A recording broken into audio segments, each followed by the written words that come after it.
Good afternoon, everyone. Welcome to today's live Q&A session with me and Chris.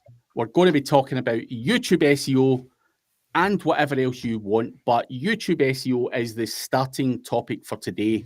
We get asked a fair few questions about YouTube, and we haven't actually had a specific session talking about YouTube SEO, so here we are. But before we dive into that, do check out the news guy. The picture is above Chris there. The link is below if you're interested. The news guy does digital PR and he has 30% off of his full cart. So take advantage because Randy doesn't give discounts very often, and it makes me feel really good that you're taking money out of his pocket. So fill your boots. Yeah. Yes. So go and check him out. The link is below. But yeah, take advantage. It's that time of year. But Chris, Black Friday's coming up while we're waiting on people coming in. Yep. What are you doing for Black Friday? What kind of stuff are you offering?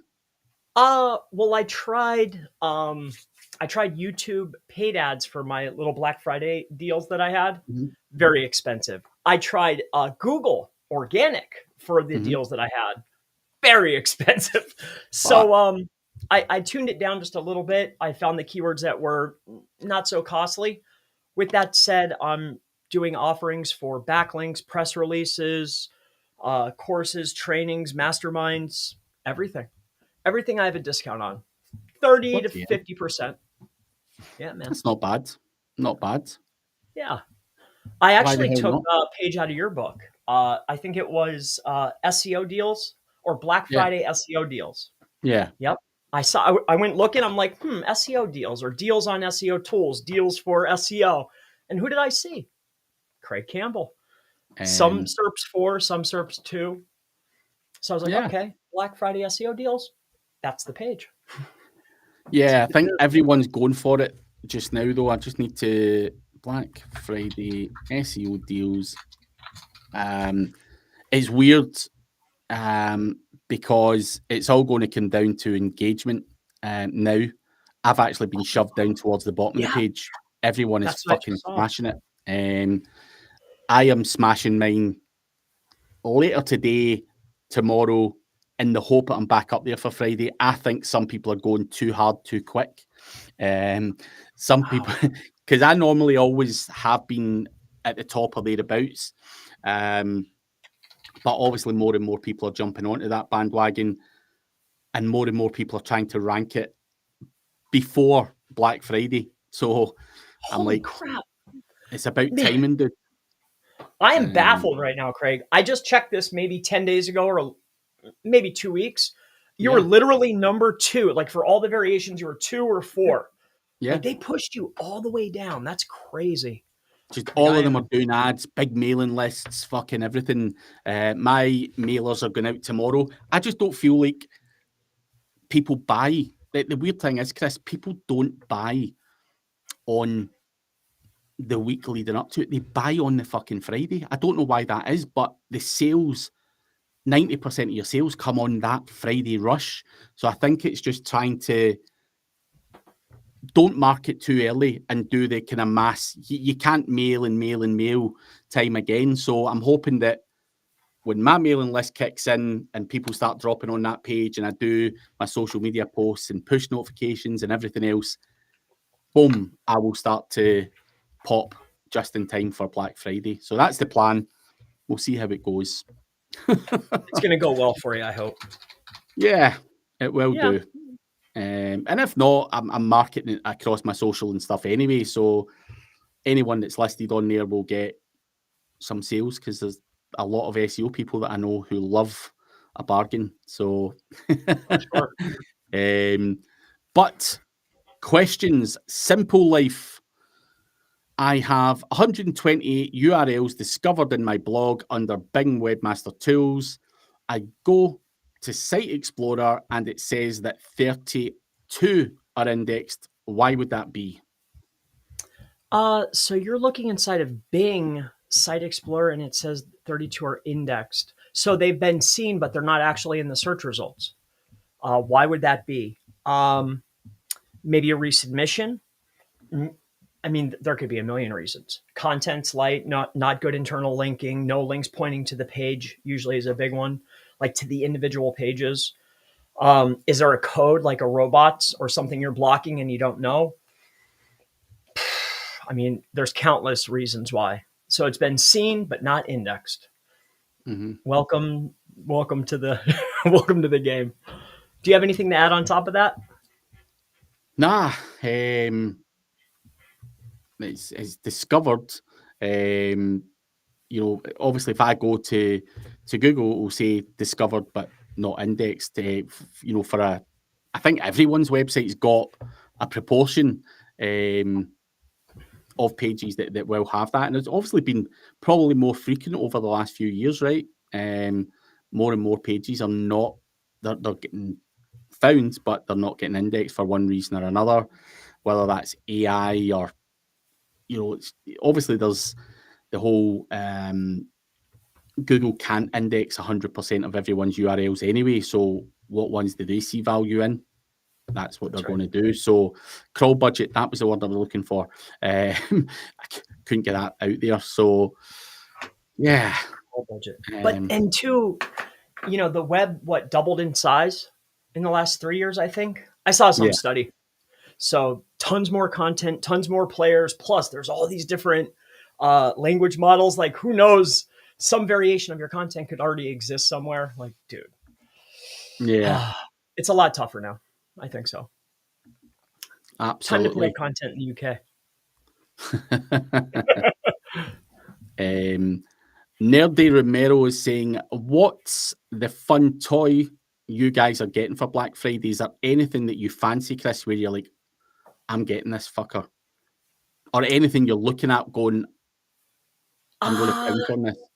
Well, on AppSumo, the plague of my existence, there's actually a tool. It's kind of like an Oculus or Ocu+. What's that tool? It makes the shorts. In any case, they have a lifetime deal over there. It's pretty good quality. It's backed by like a top guy. Like that's who's promoting it. So it's a good tool. And that's really cheap. I like that. Other than that, nothing. I want to make those shorts easier. Also, I saw something out online. I don't know if it's AppSumo or another site, but it's like a Make, another version of Make, but they have a lifetime deal. So I really like that too. I'm thinking about getting Make though. Make's good. Make is good. I can't think of anything. I want a Lamborghini. So that's it. What about you? What are you doing there anyway? You working? What? And here? Yeah. I was recording. Of the training. The training, yeah. So this is going to be my new live stream room anyway. The background, the lights. I'm going to have my YouTube plaques up here. So this is the room that I'm always going to be in from now on in. Anyway. So, and I've got a podcast section over there, where there's cameras, similar background, same lights. And again, I'll have my YouTube plaques on that wall and we'll record podcasts over the other side. So this is live streaming, got the lighting and all that, proper lights and everything else. So yeah, I wanted to set it up properly. It's just, you get lazy, you sit and you do a live stream and you forget your webcam, it's at home and all this bollocks and the quality of the video is not good. The mic's not set up properly, and I need to have a dedicated place where it's all set up, or it starts to fall apart. Just sit down and share the idea. Yeah. I know. I can churn out. I can talk all day. That part's not the problem. It's over in the other office. What happens is we work there as well. So if I want to record videos, you're like, right, pull out the lights and get the camera, and people need to be quiet in the office. So this room's like, it's in the same building, but it's across the way. This is actually my old training room. I used to do a lot of training courses in here. So converted it into a recording thing, so I don't have anyone else in this room to bother me. So Perfect. again, that's really important, because before I'm like, don't talk while I'm recording a video and all that stuff. It's not good. And then if I do it at home, I've got Charlie banging in the door, fucking dad, come out and all that. I want in there. He's wanting in there because his computer's in that room. Dude, I just needed somewhere where I can crank out 10 videos a week. Or Did you whatever ever it may try be. doing it that way? Sitting down and making your week's content like in one day? Absolutely, yeah. I used to do it, but I'm going to do it again, because I can now just come in here, block off 4 hours, and just crank them out or whatever I need. Yeah, that's what I'm thinking. I just always pull the ideas from what's currently being asked or a client project, Yeah, whatever the idea is. But I'd like to do more, you know? yeah, So yeah. Do you find any view differences when you schedule them out? Like say you do an upload and then you schedule it days, but it technically speaking, you launched it on the day that you uploaded it. You ever yeah. notice those lack? No, You didn't notice that? Okay. no. Believe it or not, I have 70 plus videos sat in draft on YouTube. So, just old trainings and things like that. So, I drip feed them out every now and again. So, Fair yeah, enough. but Slow on the questions. Let me shut this door. No worries. Simple Life says, just ignore it. Nerdy says, you got to talk to Madge about the car. Madge is a bit of a car fanatic. So he is the man to talk to about cars, but he would talk you into buying it, and I don't know if that's a good thing. But hey ho. So, okay, sorry about that. Speaking of YouTube SEO, did you see the new upload feature for thumbnails where it will test ABC test your thumbnails and then it will pick the winner? Yep. I don't even Advanced upload the feature. videos to YouTube. Someone else does that for me. I've got that part delegated out, but yeah, I've not noticed. I want someone to make the thumbnails. That's the most time consuming. So time consuming. But when I have like someone from Pakistan or Philippines or someone else make it, it doesn't have that, to me, it doesn't have the same character. Yeah. You know, that pop I'm looking for. It'll look good, but it needs to have that pop, So I just started caring about those a little bit more. It's hard. Yeah. Time. Nah. Graphics is not my cup of tea. But I think varying up your thumbnails is definitely something you should do. There's definitely something in that. That's all I'm going to say. I was cranking them out, the same old one. So don't get lazy with it. Well, on that testing on the thumbnails, I was looking at channels because inside of like vidIQ, it'll show you their uploads and the dates. Yeah. What I noticed what the big channels are doing is they'll upload 2 and then they'll keep varying them. As they vary them, they're getting like little drips and drabs, like extra little bumps. You can see it on vidIQ. Yeah. I'm trying that out for myself. What do you mean by varying them? So they're switching out. So like say on the 25th, it was this one. On the 26th, they changed it. 27th, they changed it. 28th, they changed it. They're just swapping out the thumbnails. It's pretty interesting. Right. And that's giving it something. Well, that's one thing that I'm noticing. So I'm testing. I'm doing my own little test. I'll see. Interesting. Do you have vidIQ?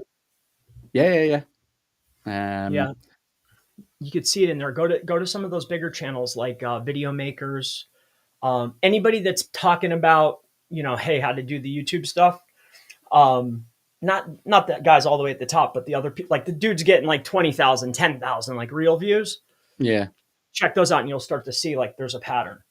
Yeah. Because they all talk to each other just like in our space. Yeah. So interesting. There's a tip. YouTube SEO. YouTube SEO, yeah. Guys, if you do have questions about YouTube SEO, put them in the chat, and we will answer them. Or if you've got questions about anything else, we will answer them. I don't know if it's quite. Is the old Thanksgiving shit started already, Chris? Well, I think people are in the Thanksgiving zone, Yeah. right? Because everybody's like just like tuned out. So it's the day before. Before I done this call, I had the mastermind, and there was like 6 people there. So I had the assumption, and Randy is always on religiously, and he wasn't there, and you're like, right, these Americans are sitting boozed up in the house waiting for Turkey Day. So it may be a quiet day, but if you do have questions, guys, put them on. Otherwise, I'll just talk to Chris about YouTube SEO, because why the fuck not? It's always a good topic to talk about. But Chris, on the vidIQ and the thumbnail stuff, my question would be on that. Fucking, what are these guys doing with the thumbnails? Are they making slight changes, or is it complete changes? Are they putting different wording on the thumbnails? Like, how much are they varying these thumbnails? Some channels barely anything, just word switches. Some of the other big ones I noticed was they were using that. It looks like a stock market graph, and I was noticing they were doing blue, then they did green. So very mild changes to the actual thumbnail, but it looks like text and color. Text and color. Yep, but images, faces, like the big elements. I mean, text is a big element. Yeah. That has a lot of weight, but color doesn't. Like, why are they doing that? Maybe to appeal to a different intent, subconscious intent, like, oh, blue is this, green is this, Yeah, there's red that is attention. psychological stuff in there with colors that they talk about. So maybe we're using the wrong colors, Chris.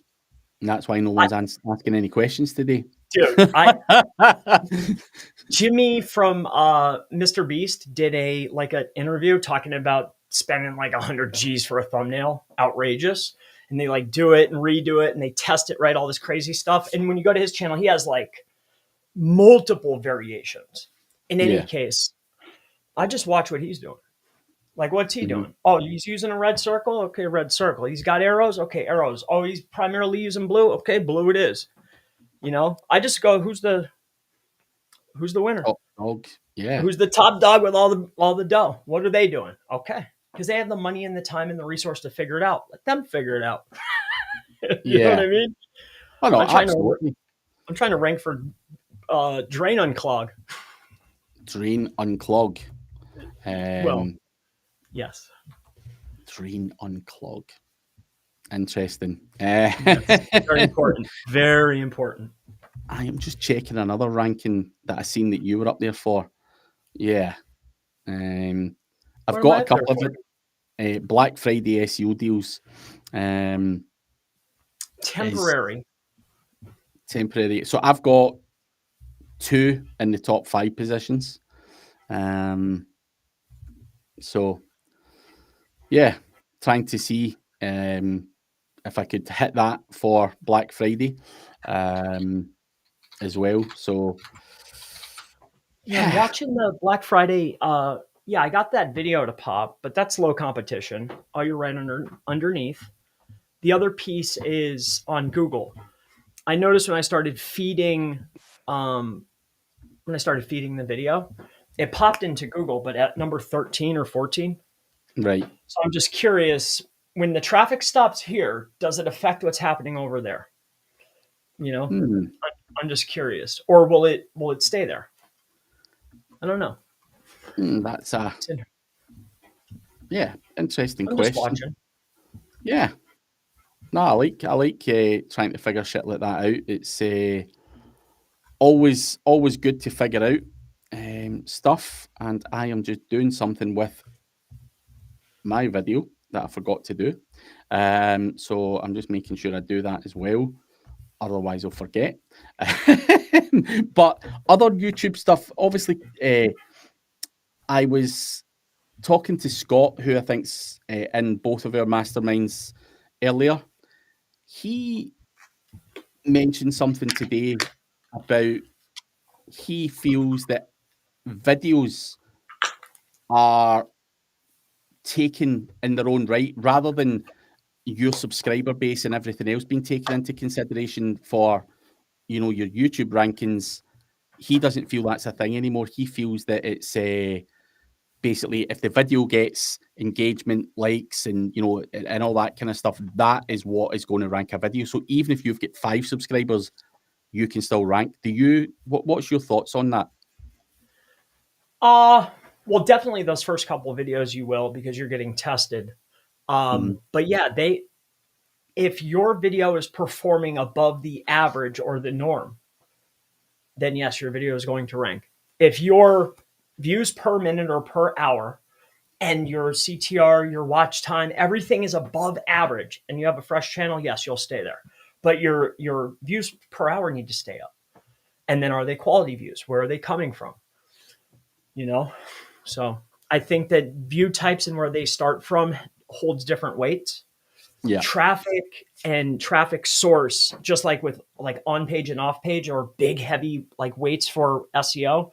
For YouTube, it's all social. You know what I mean? Like, what's the traffic? Where did the traffic come from? How long did they stay? It all matters. Yeah. So yes, to answer your question. No, it was just I don't know why we got onto that, because it wasn't a YouTube specific session in there, but it did come up. And I'm like, well, I says Palmer's got some smaller YouTube channels and can pop a video no problem. So maybe the subscriber and channel authority is not worth a fuck anymore. But you can, depending on the competition of the key terms or the category you're targeting, some categories it's hard to just pop in there with one video fresh or with a new fresh channel. So you don't have to build the age within the channel. You can build it within a category.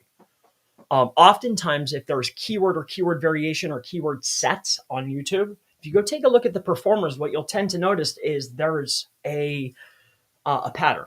And the pattern is they'll generally have 3 to 5 videos with the same keyword or keyword sets. Yeah. So depending on the competition, if you go build 3 or 5 videos that are all targeting those keyword sets and then pump the traffic, you could usually catch a win. Not for, SEO, and that's it. Or like selling stuff or e-com or ranking for someone's brand, forget about it. Yeah. Tough. But Eric McDonald has a question. How effective, if you have any experience, is using influencers to promote your business?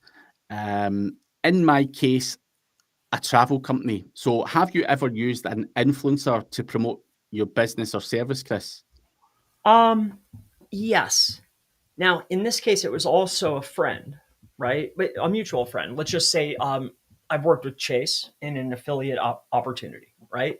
I would consider that an influencer to help push or promote services or products or training. So with that being said, that was easy. But in other cases where I've tried, not that hard either, the time to find them, they don't know me. I probably have to interact with them numerous times. Like the time, the effort, plus they probably want dollars. And there's no guarantee. I'd rather go and pay an established platform to target. You know what I mean? Like a Google, a YouTube, a LinkedIn. So that's my opinion. I would add to that, Eric. I have worked with many like SaaS providers and I've done various different brand deals with people to help promote their product or service, and they would say, Craig, we want you to promote this on your socials, your emailing list, or whatever. And absolutely, it works very, very well, depending on the price, the target audience, and everything else. Absolutely. It's something that I actually do on a fairly frequent basis, and it works very, very well for those guys. I've had Randy as an example of someone who continually gets a benefit from working with us, and there's ODYS in the past, and there's various other ones. So yeah, if someone's got a big mailing list or a big following, a big YouTube channel or whatever it's going to be, then do you go and try and create the same thing that may take you 10 years, or do you just pay them to get in front of that audience? And that's the quickest, simplest way to do things, in my opinion, and I think it can be very, very effective. Would I go though and get like Beyonce to do things and do it? She's probably seen as an influencer, but it could be hit or miss in terms of whether her people would want SEO, for example. A lot of the people out there don't know what it is. So trying to get that influencer known in the space that you maybe have stuff. So a good travel blogger rather than maybe someone from a TV show is probably likely to get you more sales because they've got a targeted audience. So that's all I would really say on that. And it can work. So trying to find someone for a travel company who's influential in that space, who's got traffic, who's got a big mailing list, and see what you can do. But there's a lot of kind of influencer marketing agencies now who will do the reach out on your behalf. So I normally get email saying, Craig, would you be prepared to work with this brand or that brand? They have this, they have that. So there's agencies who can do all the legwork for you and find people that suit what you have to offer. Mr. Slorence. It was claimed that Chris Palmer is now a fully fledged white hat SEO. Is there any truth in this wild claim? I won't name my source. I think to a large degree, yes. I think there's been a huge shift in a lot of things. Give over. I mean, well, I really go out of my way not to cross the line now. Where previously, maybe I would. I can't have any risk. So the claims, I wouldn't say white hat. I think there's a difference between true black hat, gray hat, and white hat. So I'd say more in the gray area, but definitely no more black. Thank you. Charlie Douglas. Hey chaps, I run a web company and wondered whether our footer credit links on client websites actually hurt our SEO rather than help it, regardless of domain authority. What do you think? Does it look unnatural? I've got my own opinion on it, but Chris, I'll let you go first. Yeah. Okay. Thank you. Well, my opinion. All right, and I can have an opinion. I think it's when I see that, I'm like, ooh, it almost makes me cringe. You've placed a site-wide footer and on the homepage link that's brand going over to your brand in order to not only siphon authority and equity, plus you're going to sell them links, charge them to build links to you, essentially, making money every step of the way, plus branding to try when people that are like-minded going to his site or his friends, they see your brand. I don't like it at all. Plus, on top of that, if I'm looking in a SERP, let's just say I go into a particular market, plumber. There's usually agencies that just target particular markets, right? Some agencies will put their branding at the bottom. What an easy way to go spot all the competition and then potentially take them out. So, dude, there's numerous reasons why I don't like it. Like, I'm good. So I hope that helps you out. I would add to that, if Chris doesn't like it, do Google like it? Do you think Google can't spot that? Has Google potentially devalued footer links and is something that's more in the main body of it, carrying more weight? Or whatever. I don't think it looks natural for a start. I used to do it, at the bottom of every website, boom, boom, boom, and it worked very, very well back in the day. But I do believe that could actually hurt you rather than help you. I think it's as spammy as hell. And I think if Chris determines that it's seedy, if you like, I think Google may also think, we know what you're doing, guys. Stop it. All you're doing is siphoning, as you say, Chris, and yeah, it's one of those things where you're charging someone to advertise yourself, and yeah, I'm not too sure that it's the cleanest way to be doing things.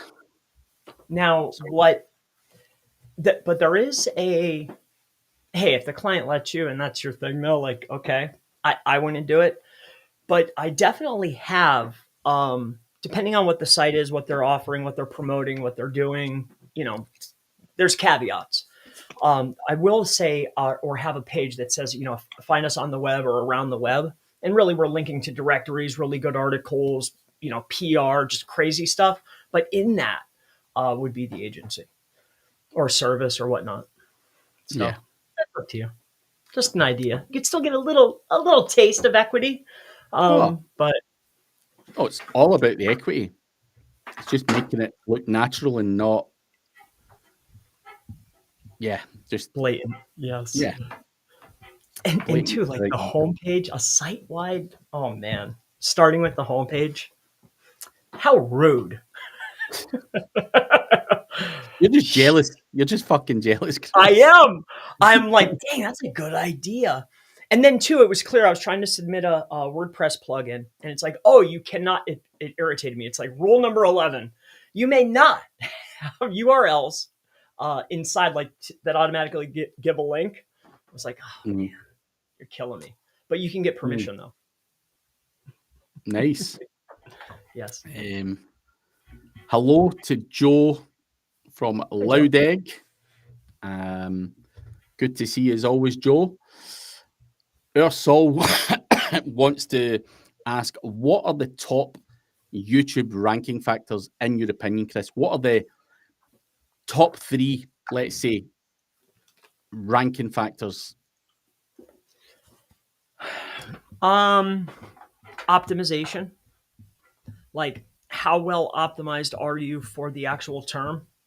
And there's a magnitude of different optimization zones, such as like title, description, first comment, your tags, your image, the upload file, the SRT file, the captions. There's tons, right? There's tons of zones. So that would be, I don't know if it's number 1, but that's up there. The other is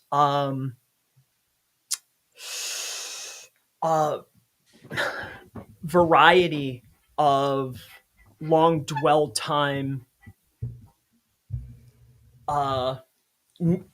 category specific traffic. So if I'm just getting some random Bangladesh traffic where those IPs have never visited a digital marketing channel ever, this can cause a problem. That's why these panels are so scary. So I think niche specific traffic that's coming from quality sources, that's high retention, or within range, like 50%, 60%. And then lastly, I think how popular in the first, I haven't quite narrowed it down, but in the first 1 to 8 hours, do you have a consistent click-through rate? See, some videos, depending on the key term, they'll test longer, but it's between 1 and 8 hours. Can you keep a steady click-through rate for the entire 8 hours? If so, then you'll keep getting your video pushed. If your CTR rate drops, your video's done right there. Now it's time to go buy ads. That took me a little bit of time to figure out, is the consistency of the CTR. Very, very important. It's consistency. Yeah. Even if it's 1%. Okay, is it 1% steady that whole time? Then they'll keep showing it to people that look like the person that was there for 1%.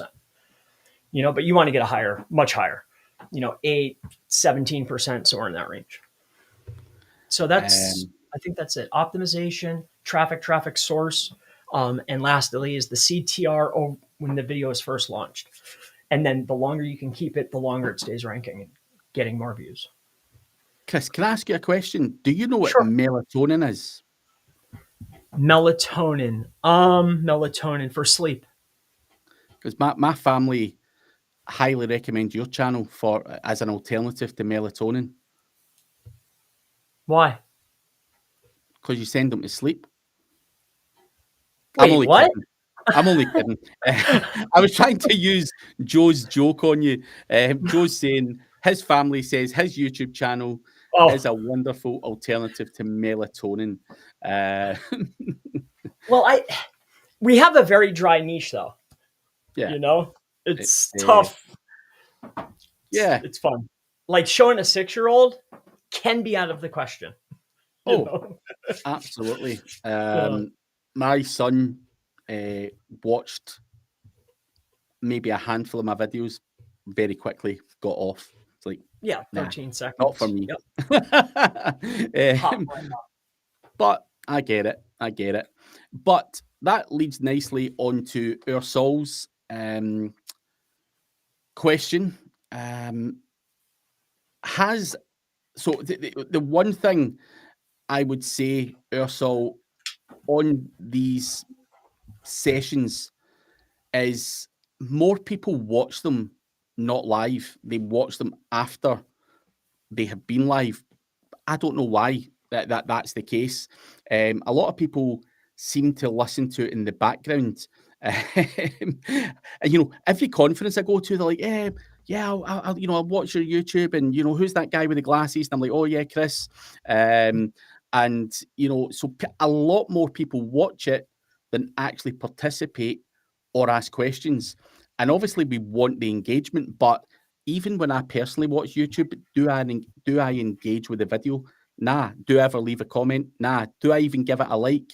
Nah, is the answer. In most cases, if I'm lying in bed watching YouTube in my bed, do I do all of that? The answer's no.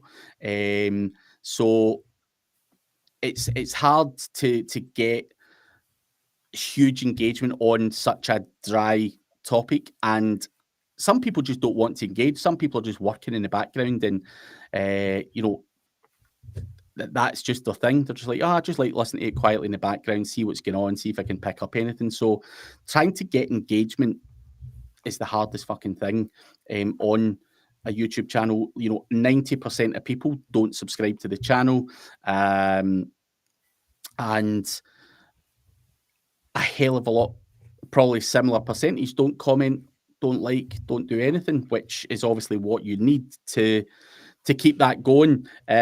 Which is why, I watch some of the stuff, and you've probably seen this, Chris, these little YouTube channels for the kids. One of them says, this is the God's honest truth. I think it's a bit sick, but the guy said something at the end like, make sure you like and subscribe if you don't want your family to die. And you're like, what?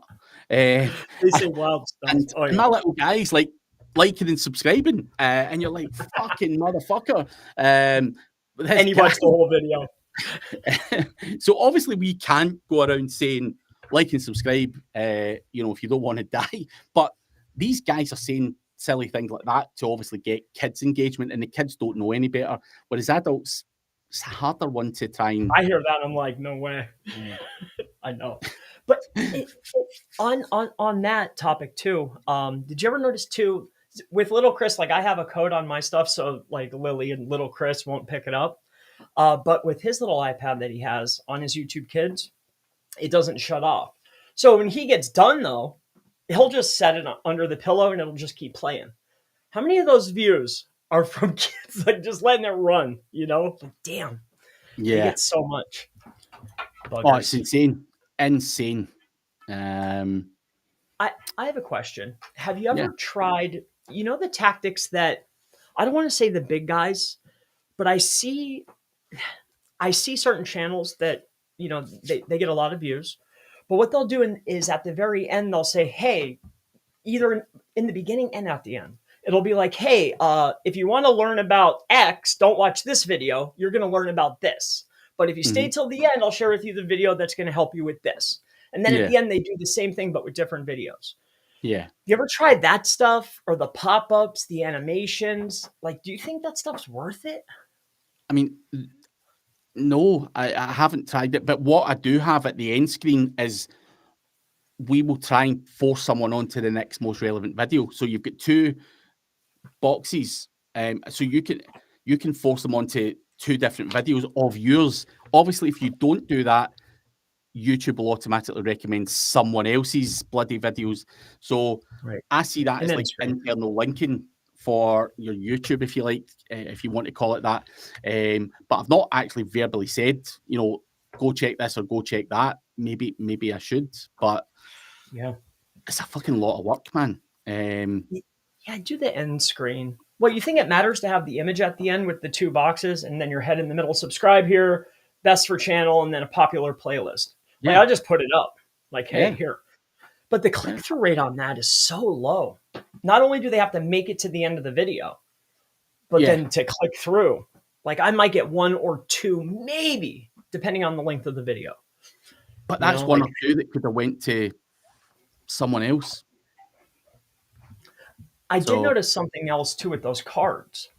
Did you ever see underneath, maybe it's a new feature, about the cards, it's up here and you could take people to your site.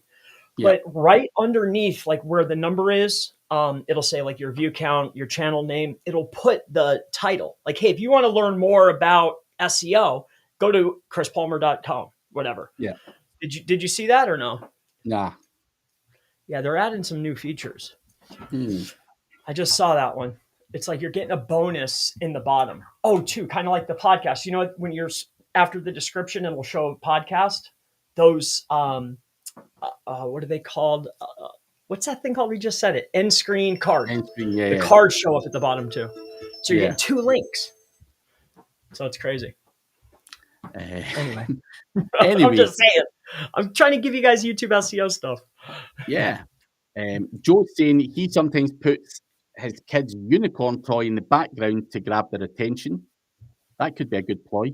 Fair enough. I have been testing editing live stream names after. Joe, don't, because I've done that for a long time and it actually fucks me. Chris is a big believer in optimizing before. And obviously in recent weeks, I have adopted Chris's input and it's working a hell of a lot better for me. Doing it after the session doesn't have the same impact, in my opinion. But by all means, do your own testing and feed us back if you find otherwise. But we played around with that. Something else to add, Craig. When you're doing your videos, you're doing the title, you're putting 2 hashtags, one brand, one on the primary, right? I think I see hashtags sometimes.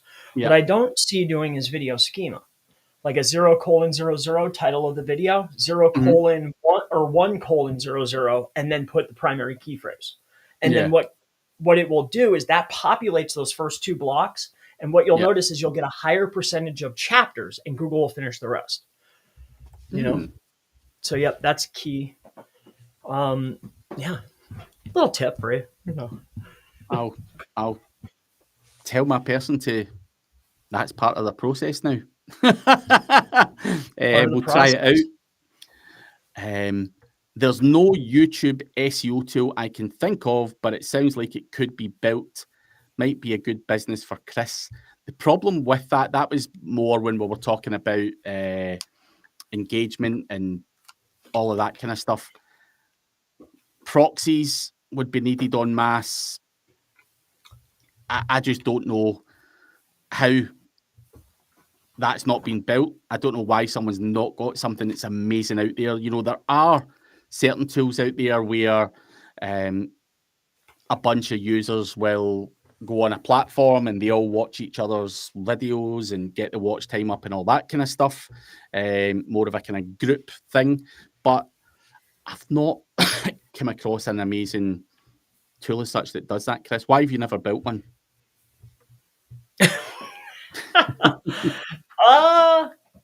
Yeah. I don't know. There were some very unique tools out there. YouTube stopped it. I was contemplating building something when the API was wide open and you were able to get views via that way. Mm-hmm. I thought I saw an opening, but now a tool to do what specifically? Like what specifically? Just the views or everything? Everything. Tools are tough, man. Good luck. Yeah. Oh. But is black hat YouTube SEO a thing? Are there people doing some shady stuff on there to manipulate rankings? Yeah, I mean, I believe so. Yeah, but I think reporting, yes, I would think that there is highly illegal and or super shady stuff going on YouTube. Anywhere there's dollars to be made, and anybody can play, you're going to have some type of shadiness going on. I believe. Yeah. The crumb snatchers come out, when there's money to be had. The crumb snatchers. I like that. Crumb snatchers. I changed the name from live session to review and webinar for tools. I like dashes more than colons now, since color can interfere with the brand name. Colon, not color. And I see some putting pipes in the titles as well. Not sure if any of this even matters, though. What's your thoughts on pipes, colons, commas? I would look up what is tokenization and what is tokenization of punctuation, and how is that looked at and how is that counted? What's counted and what isn't? Anything that's on the list of count, that's useful. Colon's very useful. So, comma's useful. That's how I would approach it. Everything. Remember, it's not a human. So you're always looking at, well, how are they looking at it? What are they doing? How do they understand something? Is a colon even visible? So the dash, I'm not a fan of the dash. I'm a comma guy, Joe. That's it. Commas work. Right. So, comma, colon, just a space. It looks weird, but the space is fine. Best wishes, Joe. Yeah. But let us know how your testing goes, Joe. If you find anything different or conflicting to what we've said, we're always open to trying new things. Because there certainly has been a change in what YouTube are doing. Maybe in the last 2 months. When did I start to run into that problem? Maybe about 2 months ago. Maybe it was just to me specifically, but I just feel the barrier moved up a notch in terms of optimization and. When it happened? When you had that chat with Pina. I blame it on Dan. Nah, no way. No, I doubt it, but that's around the time frame, though. Like a week, maybe 10 days before that. Yeah, but there was nothing really, that was that bad on there. But really, this is the day before Thanksgiving. Last week was popping. The week before was okay. Like, I don't know. I think it could be timing. Don't worry. How's the chat when you had, I think you just had one with Holly and Randy. How'd that run? Yeah, it was all right. It was all right. Yeah. And our chat last week popped very well. I think obviously today, Thanksgiving has got a lot to answer for. But no, I felt it started to pick up in recent And is that weeks. the title of the video? YouTube SEO with Craig and Chris? Yeah. No. It's changed slightly. Okay. It's YouTube SEO, something else, and then it has with Craig and Chris. I added something else to it. And that's a pretty hard key term. It's probably popping though because you're streaming. Yeah. Oh, it is. But still, it's a tough one. But Loudegg says, I think if you enable for kids, it turns off commenting. I allow for kids. Kids are okay, but not under 16 or something like that. Like, is your videos okay for kids? Yes. I forget what the terminology is, but it's okay for kids.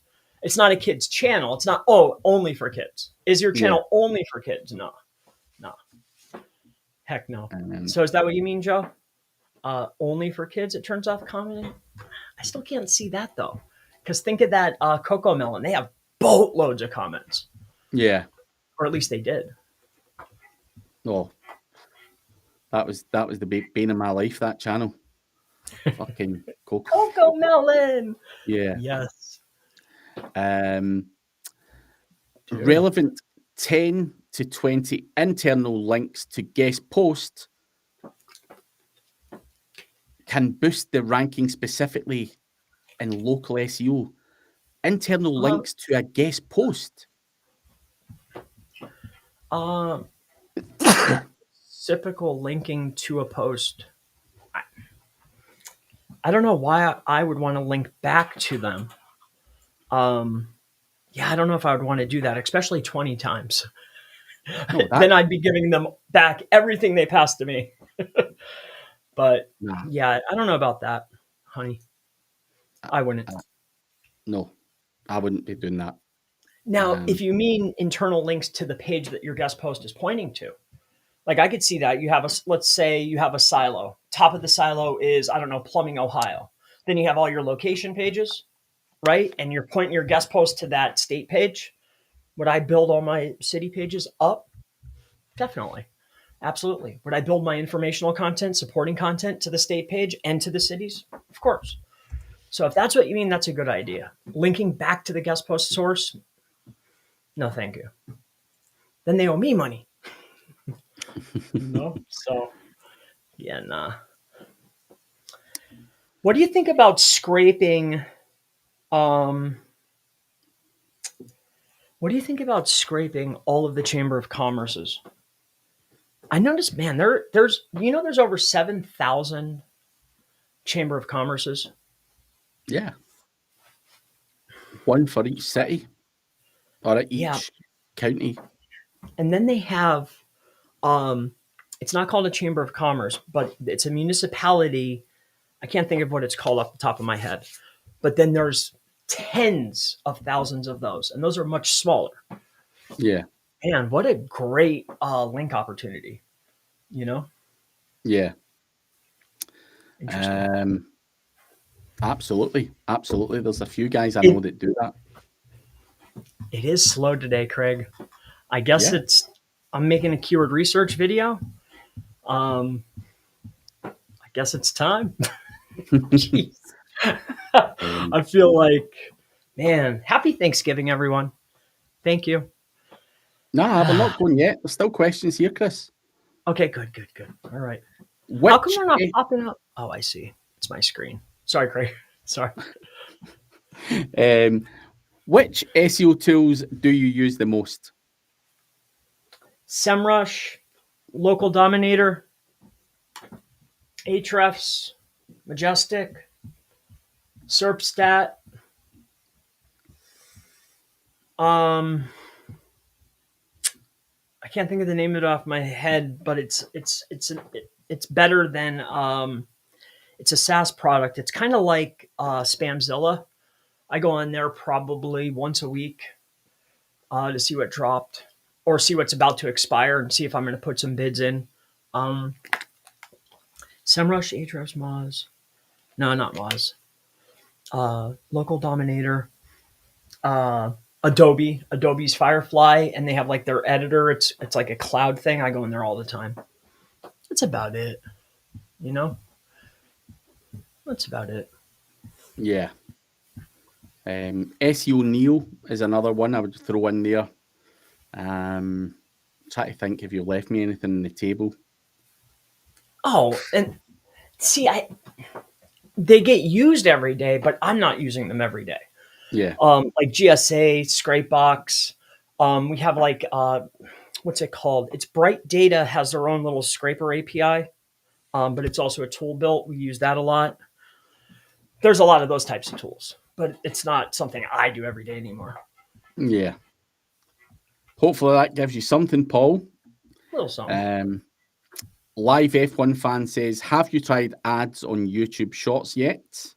I have. Absolutely. And they do very well, actually. They do very well, but the description link is hard to get to. Yeah, they get a lot of views. It's relatively cheap. The reach is out there, but the demographics of the person is different. You know, the person that is highest likely to watch a short is far different than a person that's learning a topic and is willing to invest 45 minutes. Mm-hmm. Like, how engaged are you? How important is it? Are you willing to invest 45 minutes? Because when that ad pops up and it says 45, if they click that, you got one. So I think there's value there. And yes, you can get more eyeballs cheaper. But I wouldn't just bank on that alone, in my opinion. Yeah. Loud Egg says, I think when I enabled yes, it made for kids on one of my videos commenting was disabled. My guess is YouTube sees the channel is not kid focused. Maybe I don't fuck around with that stuff. No, I do upload little Chris videos though. Live F1 fan says your thumbnails and graphics look so much better now. Craig is now well lit with a nice background, and this new software you're using is so much better. What is the name of the software? This is Restream.io. You've been using this for a while, right, Chris? For sure. Yeah, I went with StreamYard first because you were using it. Frank Kern was using it. It was jumping. But then I was like, man, what I really wanted was I didn't want to pay a premium for 1080. And I know that the 1080s get better distribution. So I was looking for a streaming software that was 1080 that was going to give me a deal. Melon was first. Horrible. I almost lost my Matt Diggity interview over it. And then this was next in line. So, and I just stuck with it. It has the nice backgrounds. It works. It has mass connections. It's cheap. Plus it's 1080. Yeah. Sold. Yes. Happy Thanksgiving, says Joe. Screaming Frog is another tool that Joe's thrown in. Am I in one of those garden saunas? It does look like that, but I'm going to get my YouTube plaques up here and some other stuff. Whoa, my camera just fell. Yeah. Yeah, a minute. I need to. Well, not that way. Oh, this fucking thing is. What did you ask me earlier? Does it automatically move around? Do things? It does. Clearly. I don't know if you're going to buy one of the desks or a stand, but you know, with the thing that holds the mics, the arms that extends, you can mount your camera on one of those, and it goes up, down, left, right, sideways, in, out. That's what I did. Just bought a Rode something, whatever the heck it is, but I recommend it. But if you got the money like you, they have those really cool desks. You know what I'm talking about? They like move up, down, and they already have the attachments. Yeah, I've got the desk, and I actually bought a frame that goes round the table to go with it, but I threw that frame in the bin this morning.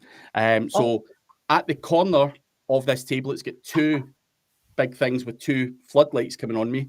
But this table goes up and down and all that pish as well. So it's not bad. It's not bad. Is it possible to get YouTube videos from embeds? I think autoplay doesn't count as a view, so I don't know how people go about doing that. I know everyone is doing it on Twitch to rank to the top. I don't know about autoplay. Do you know, Chris? I mean, I'll give you one. So depending on a version of your Google account, like paid or not, enterprise or not, really, you know, within the slides, you can create a autoplay. Those views counted. So Yeah, but that's an external source. So you're catching views. So that's that. Maybe there was something else going on, but I recall, I could be slightly off, but I think it was counting as an external view. I'm pretty confident, but they were definitely counted. There's no question, you know? Yeah. Last question of the day, and then we'll wrap up because Chris has got a video and Thanksgiving is coming up and all that stuff. And I've still got a course. So to finish recording. But Ursol, what sort of investment are you looking at for a half decent YouTube studio? So mine's is half and half, Ursol. I don't know what anyone else's cost, but I can tell you roughly what mine's is like. So this was an empty shell of a room. Now, the other side of it over there is a podcast studio where I've got 2 chairs, similar background, Philips Hue lights. So the paneling alone probably cost $2,000 for both sides. Furniture probably spent $1,000 overall. Like I've got a couch there, I've got 2 seats, I've got this chair, and I've got a desk that goes up and down. Lights probably a couple of $100. Camera, that one there, face cam, couple of $100. So it's not that expensive overall. You know, probably $5,000, $6,000, something like that. You know, I was going to go for the plants and all that, but what I've done is build it very slowly. So I wanted the panels up, then I ordered the furniture, then I could see roughly what it looked like, and then I figured out, right, I want these lights, I want that, and because the problem for me, Ursol, and I don't know if Chris and various others will be the similar. I am very indecisive. So I've looked at lots of people's podcast studios and I've been like, fuck, I like this, I like that. And I get all these crazy ideas and then I don't do anything because I keep changing my mind. So that was the problem. And there isn't a lot of guys who will just come out and literally, that will literally do it for you. So I had to do it that way. So yeah, that's kind of roughly what my costs were. You know, in fact, I bought 3 cameras for the podcast side as well, like proper DLSR cameras. So that was like $1,500 for the 3 cameras, just so that one can go and put one podcast guest, one can go on the other, and one in the middle that catches both of us. And then obviously my video editor will fuck around with all that stuff. So I got 3 new cameras as well. So that's thrown in there. So that's kind of rough cost. The pod files, I would love to interview in everything SEO. I'm the founder of SaaSpod. Can you email me at contact@saaspod.com? I'll take a note of that, mate. And let's see if we can arrange something. contact@saaspod.com. Yeah, I'll give you an email shortly, mate. See if we can arrange something. Twitch streamers are using sites with a lot of traffic, with their Twitch stream embedded on it, which is fine. And they make a lot of money from ads, which is what it's all about. And they're ranking in the top of Twitch as well. And I assume this is probably being used in YouTube as well. So lots of good ideas from a YouTube SEO perspective. Lots of tips and everything else. But For sure. we are out of time, guys. Do check out chrispalmer.org. Do check out the news guy. The link is below. Do make sure you like and subscribe to this channel, or your family are going to have bad luck. I stole that from a fucking YouTuber out there, or whatever it was. Well, he said worse than that. Squirt gun video. But that is us for this week. Hopefully everyone has an amazing Thanksgiving when it comes, and we'll be back at the same time next week. Awesome.